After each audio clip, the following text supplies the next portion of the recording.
पिंकी चिड़िया के साथ रहती थी। एक दिन सुबह सुबह पिंकी चिड़िया टुनटुनी से बोलती है, टूनी, ओ टूनी, जाग, सुबह हो गई, लेट हो जाएगी, स्कूल नहीं जाना है क्या? माँ, मैं आज स्कूल नहीं जाऊंगी, बिल्कुल भी नहीं जाऊंगी। मुझे आज प्रिंसिपल ने 15 अगस्त के अवसर पर स्टेज पर जाकर स्पीच बोलने के लिए कहा था।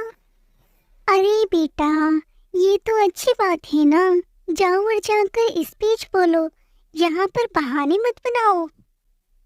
लेकिन माँ, आप तो जानती हो ना, मुझे इतने सारे लोगों के सामने स्पीच बोलने में बहुत डर लगता है। मैं बीच में ही भूल जाऊंगी कि मुझे क्या बोलना है, इसलिए मुझे स्कूल नहीं जाना। ये तो तुम्हें स्कूल वालों को पहले बताना था ना। अब तो टीचर ने स्पीच में तुम्हारा नाम भी लिख लिया होगा। अब तो तुम्हें स्पीच बोलनी ही होगी, नहीं तो टीचर तुम्हें स्कूल से बाहर निकाल देगी।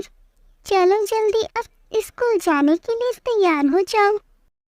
जब टुनटुनी स्कूल जाने के लिए तैयार नहीं होती, तब उसकी माँ जबरदस्ती अपने साथ स्कूल ले जाती है। स्वतंत्रता दिवस की पूरी तैयारी चल रही थी। वहाँ पहुंचकर टूनी सोचने लगती है, अब स्पीच बोलने के लिए मेरी ही बारी आने वाली है। हे भगवान, अब तू ही मेरी रक्षा कर। टुनटुनी चिड़िया आकर अपनी स्पीच दे और हमारे स्कूल को बताइए कि हमारे देश को आज़ादी कैसे मिली। तभी सब वहाँ टुनटुनी को घूरने लगते हैं। टुनटुनी डर के मारे स्टेज पर नहीं जा रही थी।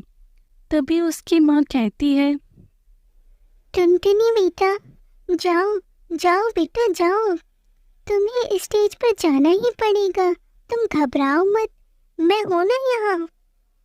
तभी टुनटुनी स्टेज पर चली जाती है। वह स्टेज पर जाते ही इतने लोगों को देखती है तो वो डर जाती है, इसलिए वो भूल जाती है कि उसे क्या स्पीच बोलनी है। इसलिए वहाँ सन्नाटा छा जाता है। हे भगवान, मुझे क्या बोलना था, मैं तो भूल गई हूँ। अब मैं क्या करूँ? मैं ऐसा करती हूँ कि देशभक्ति गीत गा लेती हूँ।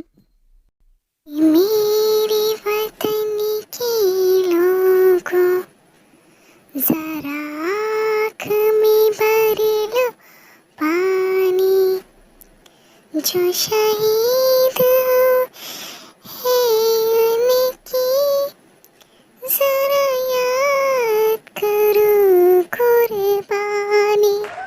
टुनटुनी के गीत की बहुत तारीफ की गई। तभी टुनटुनी स्टेज से अपनी माँ के पास जाने लगी थी।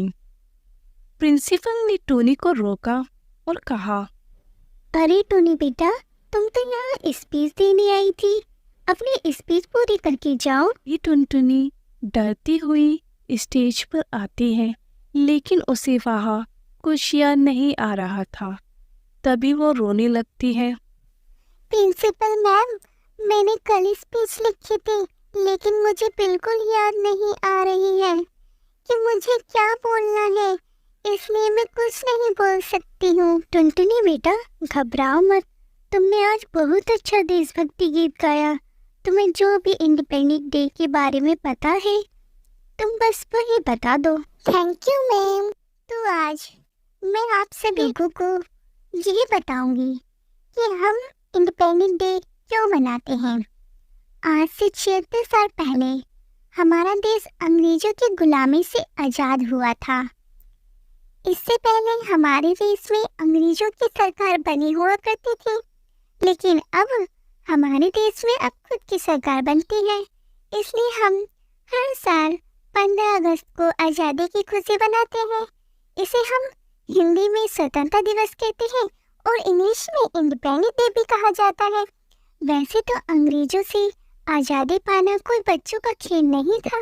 इससे हमारे देश के महान लोग अंग्रेजों से भाले और तलवारों से लड़े थे, तब जाकर अंग्रेज देश छोड़कर गए थे। इसी लड़ाई में हमारे कुछ साथी भी मारे गए थे, जैसे कि महात्मा गांधी, सुभाष चंद्र बोस, चंद्रशेखर आजाद, शहीद भगत सिंह, बहादुर शाह जफर और तो और औरतें भी अंग्रेजों से डट कर लड़ी थी, जैसे कि रजिया सुल्तान और रानी लक्ष्मीबाई। उन्होंने देश की शान को कभी गिरने नहीं दिया। एक बार रानी लक्ष्मीबाई का बच्चा उनकी कमर से बंधा हुआ था, तब भी उन्होंने अपने महल के ऊपर कई अंग्रेजों को तलवार से मार डाला। तभी बहुत सारे अंग्रेजों ने उन्हें घेर लिया और उन्हें मारने ही वाले थे। तभी रानी लक्ष्मीबाई अपने बच्चे को लेकर महल से कूद गई थी। उनकी इस बहादुरी पर 2 लाइन कहना चाहती हूँ। चमक उठी सन 57 में, वह तलवार पुरानी थी, बंदे हर बोलो के मुंह से, हमने सुनी कहानी थी, खूब लड़ी मर्दानी, वो तो झांसी वाली रानी थी। टुनटुनी की स्पीच की सबने तारीफ की और खूब तालियां बजाई। टुनटुनी को अपनी स्पीच के लिए ट्रॉफी भी मिल गई। पिंकी चिड़िया टुनटुनी को खुश देखकर बहुत खुश हुई। इसलिए बोलते हैं, बच्चों कभी हार नहीं माननी चाहिए, क्योंकि डर के आगे जीत है।